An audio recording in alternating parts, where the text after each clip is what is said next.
Assalamualaikum. Di beberapa smartwatch populer itu udah ada sleep trackernya, alat untuk memantau tidur. Tapi bahkan di negara-negara maju itu masih banyak yang belum peduli atau bahkan belum ngerti gimana memanfaatkan sleep tracker itu secara optimal. Buat para suhu ini mestinya gampang bingits, tapi izin kita mulai dari dasar-dasarnya dulu untuk yang awam. Soal tidur, para ahli bilang itu ada siklus-siklusnya. Tiap ronde, tiap siklus, kalau ideal sekitaran 90 menitan. Awalannya itu otak kita akan melambat, masuk ke gelombang alfa, kita riap-riap tapi masih melek, disebut awake tapi nggak beneran loading. Habis itu los, kita pun tertidur, itu nggak langsung pulas, melainkan itu kehitung tidur kelas ringan atau light sleep. Otak kita berada dalam gelombang theta. Habis itu ke slow wave sleep atau deep sleep, dan otak kita masuk ke gelombang delta. Di sinilah terjadi healing metabolisme secara biokimiawi yang kencang optimal.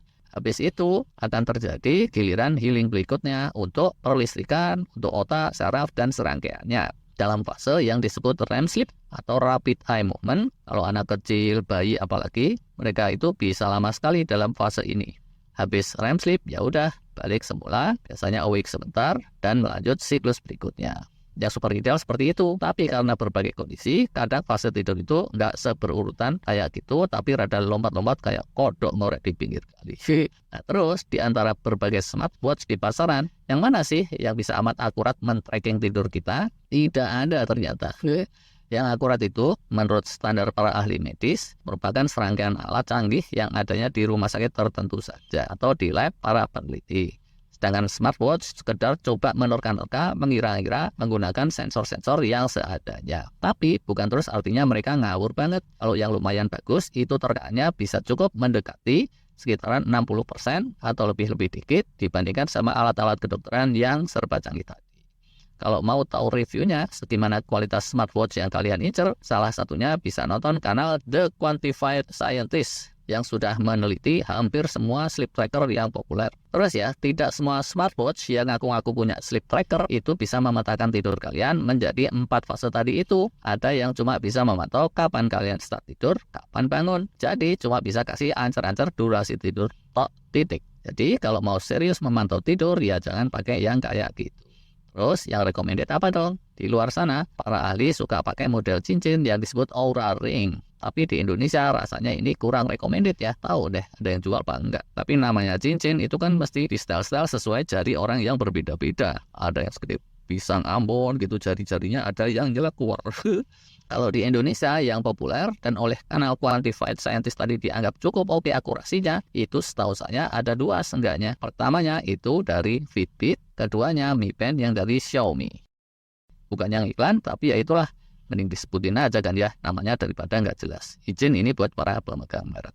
Gimana perbandingan kedua merek itu? Nah, yang Fitbit itu ada beberapa tipe, tapi sebenarnya ya kalau untuk sleep tracking, yang bagus itu kalau yang ukurannya kecil. Yang Xiaomi Mi Band itu juga ada beberapa tipe, tapi bermirip-miripan. Yang mulai dianggap bagus itu Mi Band 5, masih saya pakai sampai sekarang. Terus lebih sip dari itu Mi Band 6, 7, 8 gitu. Ini dianggap bagus bukan oleh saya, tapi oleh kanal yang tadi itu. Kalau kekinian, untuk sleep tracking mestinya itu yang paling pas Mi Band 6. Kesistemannya setara yang 7 dan 8, tapi yang 7 dan 8 ini layarnya lebih gede, lebih fancy gitu. Fokusnya untuk lebih unggul saat kita melek. Tapi kalau saat kita tidur, menurut saya sih yang mungil model Mi Band 6 itu lebih pas.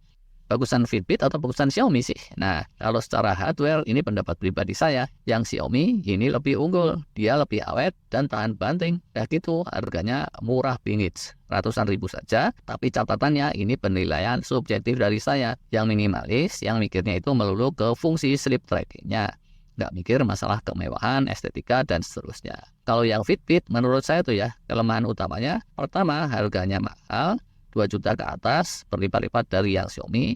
Nah gitu, khususnya yang versi beberapa tahun lalu itu umurnya pendek. Setelah 3 tahunan gitu atau sekitar itu, ya udah selesai, tamat riwayatnya. Bisa karena masalah baterai, charging, atau layar LCD-nya. Atau kombinasi dari ketiga hal itu. Service centernya di Indonesia itu pun mungkin bisa masuk kelompok makhluk halus gitu. Rada gaib. Tapi sekali lagi itu pengalaman beberapa tahun lalu. Kemudian Fitbit itu diakuisisi oleh Google. Dan setelah itu apakah produknya jadi lebih handal atau tidak, silakan aja dicek sendiri, itu dari sisi hardware. Nah, sebaliknya kalau dari sisi softwarenya, yang Fitbit itu menurut saya lebih matang daripada yang Xiaomi, lebih user friendly. Kalau yang Mi Band ya, versi manapun, tampilan di layarnya tuh kayak gini. Ada sih di situ catatan light sleep, deep sleep, REM sleep, awake, dan total duration. Tapi seni penyajiannya itu ya, menurut selera subjektif saya, rada kurang indah gitu deh. Kemudian kelemahan kedua, kan dia itu nggak beneran akurat ya dalam nge-track tidur kita. Tapi ya udah, kalau kita mau menyarankan adjustment atau penyesuaian, itu dia nggak bisa. Kadang gini loh, pas saya kelelahan gitu atau banyak pikiran, tidur jam 9 kurang dikit, itu kan biasa dong. Bukannya tidur tenang kayak bayi sehat gitu. Di awal-awal tidurnya itu rada gelisah, dabikan gitu kalau kata orang Jawa, baru tenang mungkin sekitaran tengah malam sampai dini hari. Lah, bisa terjadi oleh si Mi Band itu dihitungnya saya baru tidur startnya ya tengah malam itu. Nyata bener nggak akuratnya dia pada saat orang itu tidurnya galau. Sedangkan kalau yang Fitbit, luas lebih canggih lah bisa dibilang. Sebenarnya sama-sama aja loh. Dia juga suka salah interpretasi. Kalau pas kita tidur galau, dia juga bisa salah perhitungan. Tapi dia itu bisa di-adjust atau bisa disesuaikan, dikasih saran-saran oleh kita secara manual. Kayak tadi itu misalnya. Saya edit aja, saya kasih tahu sama dia bahwa saya kemarin itu sudah mulai tidur jam 21. Dengan editan ini, dia terus mengkalkulasi dan menganalisis ulang. Terus dia bikin penyesuaian deh, yang lebih meningkat akurasinya. Pertamanya itu, terus keduanya, secara grafisnya menurut saya sih lebih berseni dan enak dilihat, walaupun kalau ini sih soal selera sebenarnya.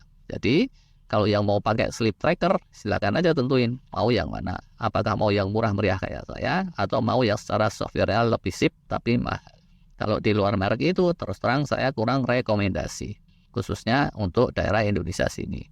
Soalnya itu ya, yang bikin aja banyak kan nganggap fitur sleep tracker di smartwatch itu sekedar gimmick dan kurang diseriusin. Tolong dikoreksi nih kalau salah. Atau kendalanya itu dia mahal gak kira-kira karena emang fancy. Kalau sekedar buat sleep tracking, kayaknya rada berlebihan tuh. Udah gitu, banyak diantaranya itu akurasinya kalah bagus sama yang dua tadi, yaitu kalau menurut kanal The Qualified Scientist tadi. Setelah milih hardware-nya udah, gimana sih memanai hasil tracking sang sleep tracker tadi? Nah, ini kembali lagi. Pertama, kita mesti paham bahwa tidur efektif kita itu tidak sama dengan yang kita sadari. Kalau yang efektifnya itu netnya.